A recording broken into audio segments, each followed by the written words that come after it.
हर रात आया। यह कहानी एक छोटे से गांव की है जहां कुछ समय से अजीब घटनाएं हो रही थी। गांव के लोग रोज रात को एक अजनबी के आने का दावा करते थे। हर रात जब सब लोग सोते थे, कोई न कोई आवाज सुनाई देती थी, जैसे कोई दरवाजे पर दस्तक दे रहा हो या फिर खिड़की के पास से कोई हलचल हो रही हो। यह घटना एक गांव के छोटे से घर में शुरू हुई जो गांव के किनारे पर स्थित था।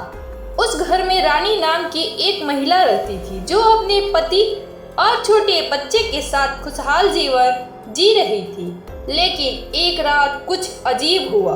रानी और उसके परिवार ने महसूस किया कि रात में कोई घर के बाहर आकर खड़ा होता था। कभी खिड़की की आवाज आती तो कभी दरवाजे की। पहले तो रानी ने इसे महज भूत प्रेत की अफवाह समझा, लेकिन जब यह घटनाएं लगातार होने लगी तो उसे डर लगने लगा। रानी ने अपने पति से इस बारे में बात की, लेकिन वह उसे डराने वाली बातों को नजरअंदाज कर देता था। तुम्हारी आंखों में थकावट है रानी, कुछ नहीं है, यह बस तुम सोच रही हो। घर में क्या हो सकता है, उसने कहा। लेकिन रानी को यह बात अब बिल्कुल साफ थी कि रात को घर के पास कुछ अजनबी जरूर आता है। वह कभी भी नहीं दिखता था, लेकिन उसकी मौजूदगी महसूस होती थी। एक रात रानी ने ठान लिया कि वह इस रहस्य का हल निकाल कर रहेगी। वह जानती थी कि अब वह चुप नहीं रह सकती। वह अकेले ही उस अजनबी का पीछा करने का विचार करती है। रात के अंधेरे में जब उसके बच्चे सो जाते हैं और पति गहरी नींद में था, रानी ने धीरे से घर से बाहर निकली और पेड़ पौधों के बीच छिपकर खड़ी हो गई। कुछ ही देर बाद उसे फिर वही हलचल सुनाई दी। कोई खिड़की के पास खड़ा था और दरवाजे को खटखटाने की आवाजें आ रही थी। रानी ने अपने दिल की धड़कन को दबाया और चुपचाप उस दिशा में बढ़ी। अचानक उसकी नज़र उस व्यक्ति पर पड़ी जो बिल्कुल अजनबी था। चेहरे पे काले कपड़े और सिर पर टोपी पहने हुए वह धीरे धीरे रानी के घर की ओर बढ़ रहा था। रानी का दिल तेज से धड़कने लगा, लेकिन उसने अपनी हिम्मत जुटाई और चुपचाप पीछे से उस व्यक्ति का पीछा किया। वह व्यक्ति आखिरकार एक पुराने बरगद के पेड़ के पास रुका और चुपचाप बैठ गया। रानी ने देखा कि वह व्यक्ति किसी से बात कर रहा था, लेकिन आवाज नहीं आ रही थी। उसे यह और भी अजीब लगा। अगले दिन रानी ने कुछ और गहरी छानबीन की। उसने गांव के बुजुर्ग से सुना था कि पहले इस गांव में एक पुराना किला हुआ करता था, लेकिन वह किला अचानक गायब हो गया था। कुछ लोग मानते थे कि किले के नीचे एक खजाना छिपा हुआ था और यह अजनबी उस खजाने का पता लगाने के लिए आ रहा था। रानी ने यह भी सुना था कि वह व्यक्ति कोई साधु नहीं था, बल्कि वह किसी बड़े रईस का बेटा था जो खोए हुए खजाने की खोज में था। रानी ने यह सोचने का निर्णय लिया कि क्या वह इस रहस्य का पर्दाफाश कर सकती है। उसने फिर से उस रात का इंतजार किया जब वह अजनबी फिर से दिखाई दिया, और उस रात जब रानी ने उसे फिर से बरगद के पेड़ के पास देखा तो उसने एक कदम और बढ़ाया।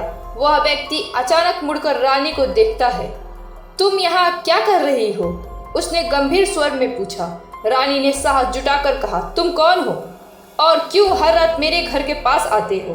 व्यक्ति ने एक लंबी सांस ली और फिर उसने कहा, मुझे खजाने की तलाश है रानी। यह खजाना मेरे परिवार के लिए एक विरासत है।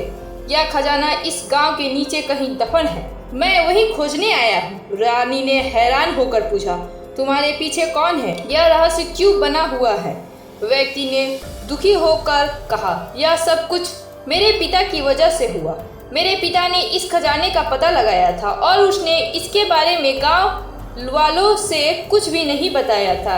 वह इस खजाने को छुपा कर चला गया। अब मैं इस खजाने को खोजने आया हूँ ताकि मेरे परिवार को यह हासिल हो सके। रानी ने उस व्यक्ति से कहा, अगर तुम सच में खजाना खोज रहे हो तो क्यों ना हम मिलकर इसे ढूंढें। यह सच्चाई है कि यदि यह खजाना है तो इसका सही मालिक हम सब हैं, क्योंकि यह गांव की संपत्ति है। व्यक्ति ने सिर झुकाया और कहा, तुम सही कह रही हो रानी, मैंने बहुत सारी गलतियां की हैं, लेकिन अब मैं सही रास्ते पे आना चाहता हूँ। दोनों ने मिलकर उस पुराने किले का पता लगाया और खजाने की खोज शुरू की। बहुत मेहनत के बाद उन्होंने आखिरकार खजाना पाया। एक पुरानी संदूक में सोने और चांदी के सिक्के थे जो एक समय में इस गांव के राजा के थे। लेकिन खजाना पाने के बाद रानी और उस व्यक्ति ने यह निर्णय लिया कि वे इस खजाने को गांव के विकास में लगाएंगे ताकि हर कोई इसका लाभ उठा सके। ये दोनों वापस गांव लौटे और इस रहस्य का खुलासा किया।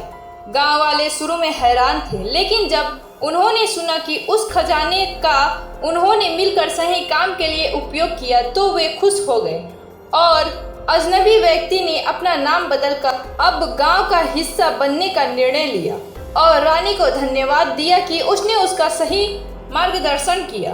रानी और उसके परिवार को अब कोई अजनबी नजर नहीं आया। रात फिर से शांत हो गई और गांव में खुशियां लौट आई। अजनबी अब अपना जीवन एक नई दिशा में जीने लगा था और उसने यह महसूस किया कि सबसे बड़ा खजाना सत्य और प्रेम में है, न कि केवल सोने चांदी में।